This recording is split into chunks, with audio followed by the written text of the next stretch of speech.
Hello, and welcome to another dungeon guide for Discipline Priests. Today we're going through a Freehold Mythic plus 19, a timed Freehold Mythic plus 19, and the affixes this week were fortified, bolstering, skittish, and awakened.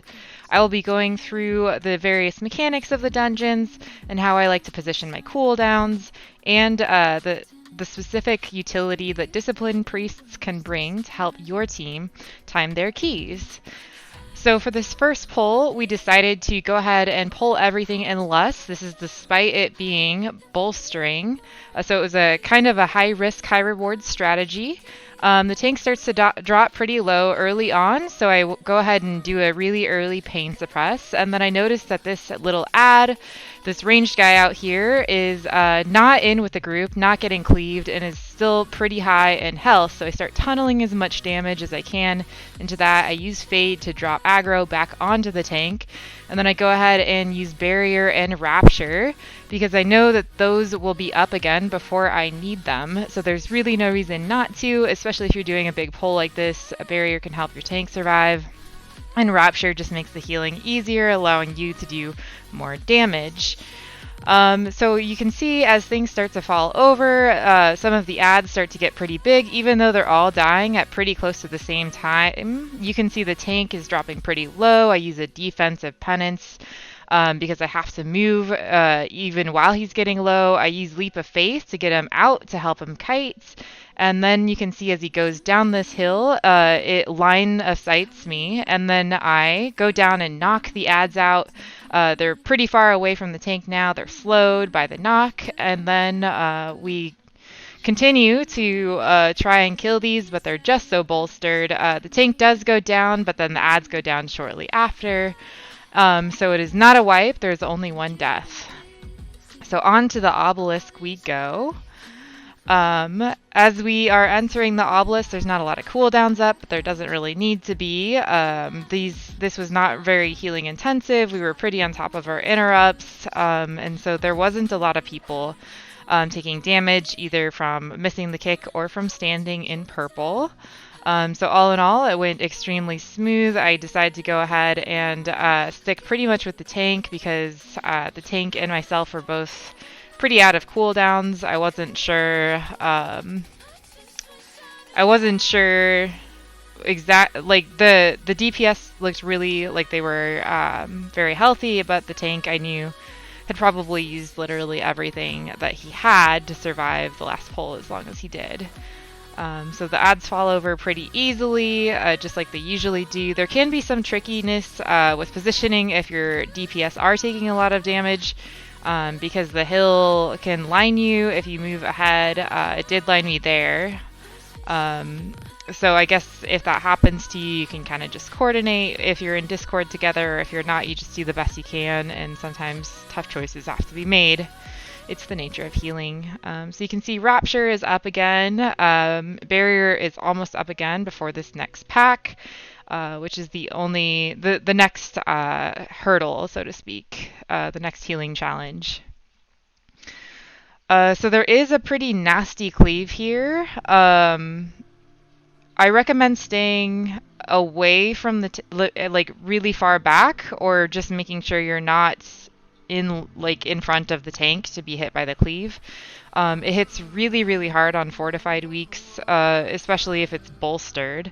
I also try to keep the DPS as healthy as possible, because I know it's pretty common for sometimes people to make a mistake and get hit by the cleave, especially because the tank often has to kite around, which makes it difficult to know exactly which direction that specific add is facing. Sometimes tanks will kite kind of along the path that goes outside the gate, kind of behind the nest. If that does happen, the gate will line you, so just be aware that the stay back and don't be anywhere near them strategy can get a little tricky if they go behind the gate, as it will line you. So this boss has two phases. The first is the charge. The charge targets a random player, so you can help your melee DPS by staying relatively close so that they don't have to move super far that often. It makes them drop casts pretty often if the boss charges very far away. Even where I'm standing is a little bit further out than might be ideal for melee. And then once the boss hits about this health, exactly this health, phase 2 begins. And during this phase, the bird kind of flies around and drops like green poop on random players. It tends to hit ranged. So you can see I'm over here trying to bait the poop away. Typically, the bird will fly towards whoever it most recently pooped on. It doesn't always happen that way, but it generally does, and knowing that can help you kind of get a sense of which direction it's going. You can see there, like, it had dropped the poop on me, and then it flew directly towards where I was standing. There are also random shots going out. I like to use Rapture around if I have to like move out of the poop, and like the Rapture can help you catch up really easily if you end up needing to move. Also here, it can get kind of tricky if the same person gets shot repeatedly. Especially if they accidentally take the bird damage. So you can be generous about like calling cooldowns if you're in Discord, and if you're not, just do the best you can to top the player that's about to get shot. So this ad here also has a cleave, so just be mindful of the direction that the ad is facing. It will usually be towards where you're going, but that's not guaranteed. It's up to the tank to position. So just be aware, and if you're not entirely sure, it's totally fine to just hang back and just not risk it. It's very difficult as a ranged, if you're not directly on the boss, to move to the other side of it in time to not get hit by the cleave. And it does have a pretty long range for how far back behind the tank it can hit.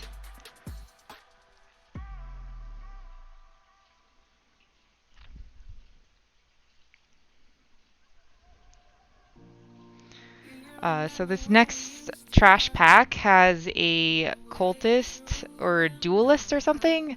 I don't know exactly the name, but it puts a little swirl on the ground, and it's one of a very few cleaves in the game that will hit you if you're anywhere between the ad and the swirl. It's kind of more like the trample in Siege of Borealis than it is like any sort of thing that would usually have the swirl AoE effects in it. So I recommend standing as close as you can to melee. That way, if you see the swirl, you can quickly move to just the other side of the pack. It also reduces the risk of accidentally pulling the patrol out here while you're standing as far back as you can. So this week happened to be Trash Week, and this trash has quite a lot of kicks to manage.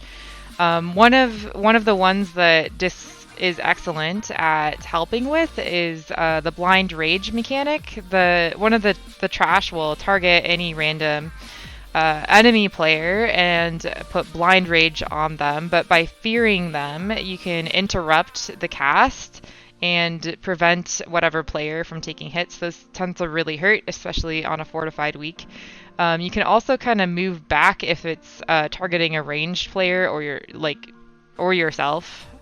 And then when it gets really close to you, you can knock them back into the group, saving your group some damage and protecting the friendly ranged player or yourself.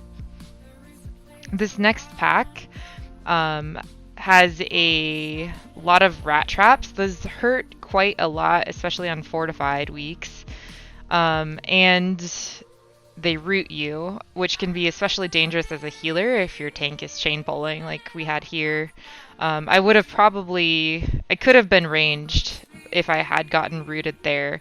You can keep an eye on the rat that casts the traps, and as soon as the cast begins, the position of the rat traps is locked in, and then you can begin to move away from where you were standing and where everyone was standing. That gives you a little bit of extra time to move out of them. It's a lot easier to move out that way versus waiting until you can actually see the traps and then moving. It becomes more important the higher the keystone to reduce the likelihood of you yourself getting trapped. It's a lot easier to heal just one person standing in it than it is to heal like if everyone is standing in it. And if you're also standing in it, it's just one more person to spot heal. It can get kind of nasty.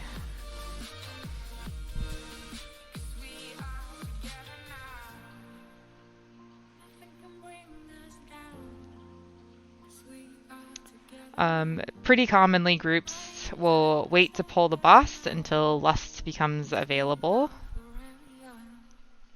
And you can see here, Lust becomes available here. We go in a lot sooner than I had expected us to go in.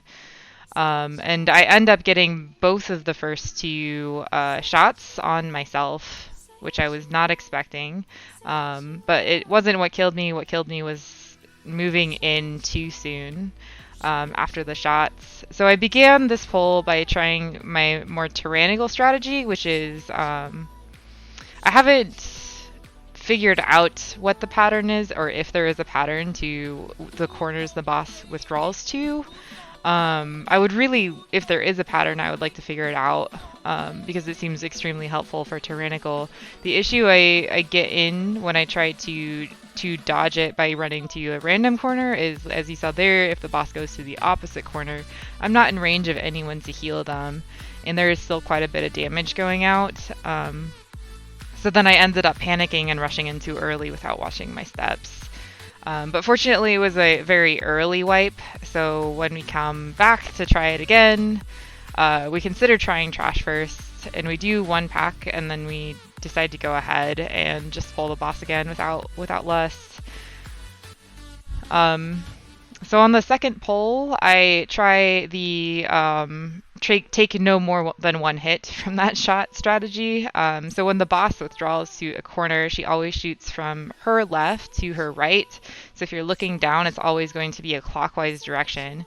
So if you run against that, you can ensure that you're not going to take more than one hit. Since each hit does about like 50-60% of your damage, or your health and damage. You can survive one, but surviving more than one becomes a little bit sketchy. If I do end up figuring out a better strategy for tyrannical weeks where surviving even one becomes quite challenging, I will put it in the description below. I'll also have a link to the weak aura that I use that allows me to see who the grape shot is going on, so I can make sure that they are topped.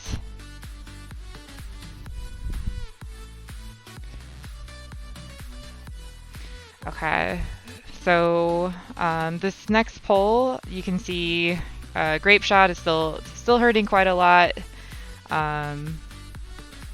but fortunately, okay, so it must not be in the pattern because that time she went to the corner that I was in and I didn't change the corner I was in. Okay, so it is not a pattern. There are friendly barrels this week, but there's also quite a lot of stuff to dodge on the ground. You see me trying to kind of sneak into the friendly barrels. Those give you usually a stat buff, but there can be unfriendly barrels, and those do hurt pretty hard. So if you're not sure which is which, and I'm often not sure which is which, it's a little bit safer just to not even go into them. So the group is focusing down Eudora as much as they can. As soon as she dies, the whole fight becomes a lot easier. She has all the mechanics that tend to really hurt here. She's probably the only one who can cause a wipe there, although I did die to a mechanic that was not Eudora. So you see here, that was me running into the cast, the shot cast. I took one hit, but it wasn't that bad. If I'd taken two, it would have been a lot scarier.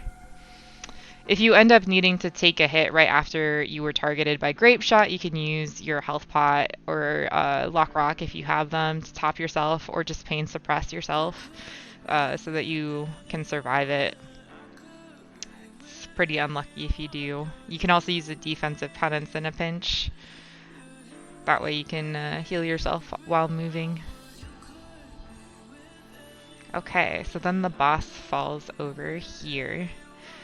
The next trash pack we do, I think we do the one, do we do the obelisk or the ones by the gate? Let's see. Okay, so this next trash pack we do has a cast.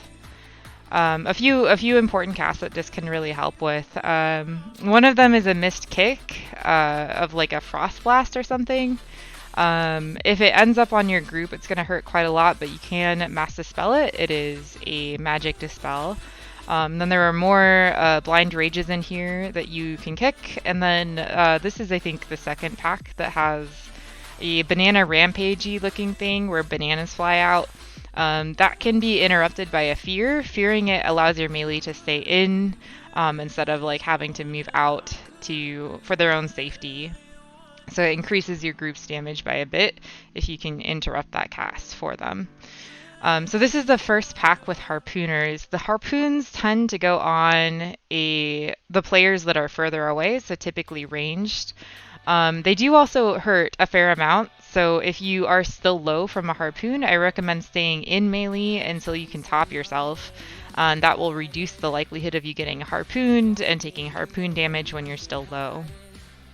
This next pull here was pretty risky. It's really not ideal to do harpooners on top of a crusher because you could potentially get harpooned into the crusher. You can see that whole banana rampage going off there, but I am just so concerned that someone might get harpooned into a crusher. I thought that they might be able to survive it with an external or personal as long as they were top before they were going in, so I was a bit more aggressive with my healing than I typically would be this pull, just because of the added risk of being harpooned into a crusher. So you see me doing everything I can to top people as quickly as possible. Healing generally much more aggressively than I would. Typically I'd focus more on damage.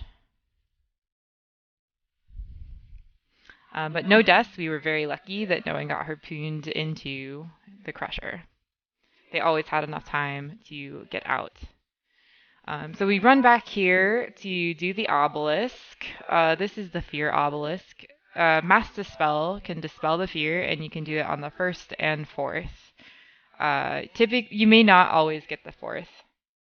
The other thing to look for in this pack is the bleed on the tank. You can see me watching the debuff there, and then I put the pain suppression on the tank. Generally, whenever they start to get low, but you could also look for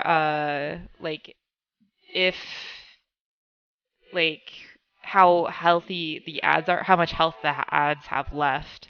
You could barrier if they get low first so that you have the stronger cooldown pain suppression at higher stacks if the adds just are not dying. It can get a little sketchy here if the tank runs off before the adds die, because then the bleeds just go on whoever is closest, which will probably be your melee, even though your tank has preserved aggro. So the bleed kind of ignores aggro and just goes on whoever's nearest. That might call for like a rapture usage to offset the bleed if you do have that happen. Warriors can typically immune the fear, so if I'm prioritizing dispels there, I'll ignore warriors. Also, Death Knights can anti-magic shell the fear off. So the trash here is pretty standard, nothing too special. It is bolstering, but the shell boss is for some weird reason immune to bolstering. So we could have pulled these onto the shell boss, but there were a couple of reasons we didn't. One is that just with so many of these things going out, it's pretty hard to dodge, and we weren't doing a perfect job dodging it, none of us. So we were concerned about dodging the shells on top of that. And then the second reason is these were out of sync in their casts, and they would have forced the melee off of the boss a lot more. So there wasn't as much value to doing that either. So it was a low reward, high risk scenario. We ended up not doing that, but you can do that even on a bolstering week. At least at the time of this recording. I don't know if that's a bug that they're going to fix. So with this shell boss, you can kind of game the positionings of the shell so that you are moving out of their range as much as possible on a penance or a solace that can allow you to drop less casts. It's a little easier for me to game that positioning if I stand further away. But it does still get kind of hard for me at some point in the fight, especially when there are more shells. It's just a lot to pay attention to all at once.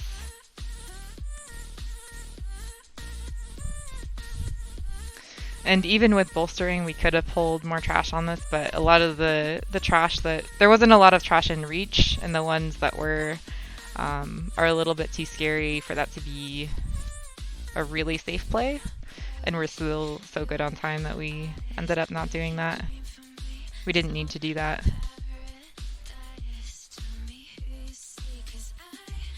I'm sorry about I do keyboard turn, and also penance, as you probably know, will rotate your character back to whatever you're penancing, so it's really twitchy. I'm working on it, so I'm sorry about that. Okay, so we go ahead and do some more trash here. I am not sure if this is what happened, but it appears to be what happened. The yellows appear to have bolstered the crusher.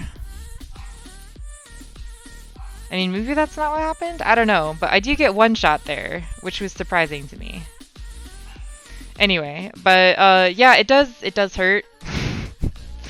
Don't stand in it. Don't be me.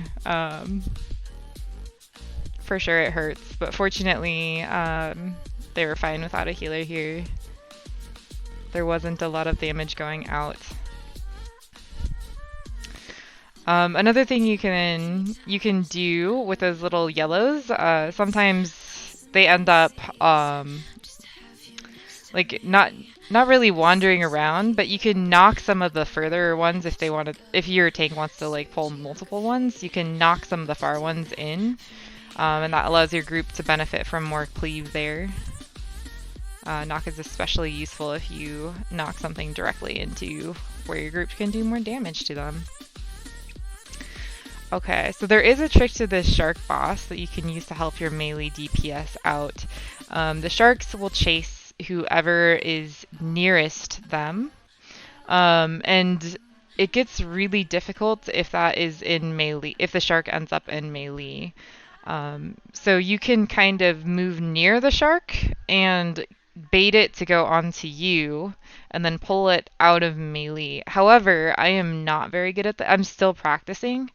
I didn't even try on this key just because I knew taking damage from the shark could potentially proc my slow, and that would probably kill me, because then the shark is a little bit faster than you are. So I didn't even try it here, but you do see that effect here where the shark was going on melee, it looked like, and then it swapped to me because I got closer, and then it swapped to our shadow priest because they got closer. Now you see that I get the shark toss, and then I run straight here. I use Rapture because I'm moving, and just Rapturing, if it's available, makes healing on the move much easier. However, a better player than me would have probably stopped at just the first blood. I did not, so it ended up going on melee, but fortunately our Shadow Priest was able to make up for that mistake, pick the shark up, so it didn't end up on melee there. As soon as he finishes his Shark Tornado, he will also charge the shark, which is really scary. If you're between him and the shark, or really near the shark, it will hurt a lot, and on Tyrannical it's prone to killing people. Just one-shotting people. Okay, so this pack has a whole lot of kicks that will hurt a lot if they are missed, but very fortunately our group was had a lot of of kicks and fears and stuns and other CCs. So it ended up being very, very easy to heal this pack. There is another Frost Blast here that can go on everyone. It'll hurt a lot, but you can Master Spell it to kind of make it not quite as bad. There's Harpooners in here. There's Ricocheting Throws. There's Blind Rage casts. There's the Banana Rampage looking thing. So there's just a lot of things that will hurt a lot if you miss the kicks. You can fear them, you can knock them to help if your group needs the help. But ours didn't really miss any of those. You do see me go in there to fear them once. It's pretty much the same thing with this group. There's just a lot of things going on. Very fortunately, we did miss that kick, but the tank had faced the add away, and so it just got on the tank. It's possible that it targets a random player. I'm not entirely sure. I don't know that mechanic especially well, but you can fear it to reset the cast. There is a risk of someone kicking into your fear, though. So then your fear will have reset the cast, but there would have been a kick wasted. They would have kicked into nothing. So here again, these growths they begin growing as soon as you enter the Obelisk. So if you're really early entering the Obelisk, if you enter like with the tank, you'll get a bit more time to move out. However, I tend to enter a little bit late, and so I hang back extra so I don't end up being slowed while trying to dodge the circle and then ending up just standing in it. Well, here you see me mistake my corruption circle for the boss's circle. I figure it out, but I do not figure it out fast enough to get out. And so I do take the hit, but fortunately it only nearly killed me instead of actually killing me. It's kind of hard to see that circle on this ramp with so many lines and everything already being so purple. But you can just, if you have a hard time seeing it, you can kind of game it off of what he appears to be casting and his positioning. He'll kind of like stop and then like put his hands in the air a little bit when he's casting it, and then just get as far away as you can, like maybe close to max range. So our tank did take a debuff and then stand in the circle, which did kill him, but it was not a wipe. The run back is very long because you spawn at Eudora. It happens to everyone at some point. We all assume it's going to be a wipe and then realize that it's like almost a full minute running back. So I've sped up the video here. It was about 40 seconds, but we just chilled here. We waited until they were close. And fortunately we were in Discord here, so I coordinated that I was going to pull the boss and then fade, and then the tank would pop out and insta-taunt. So that's what you see happened here. It saves just a couple of seconds by not needing them to phase out of the Obelisk. They were instantly pulled back into the boss realm. So here we use a strategy that is, again, not very good on tyrannical weeks.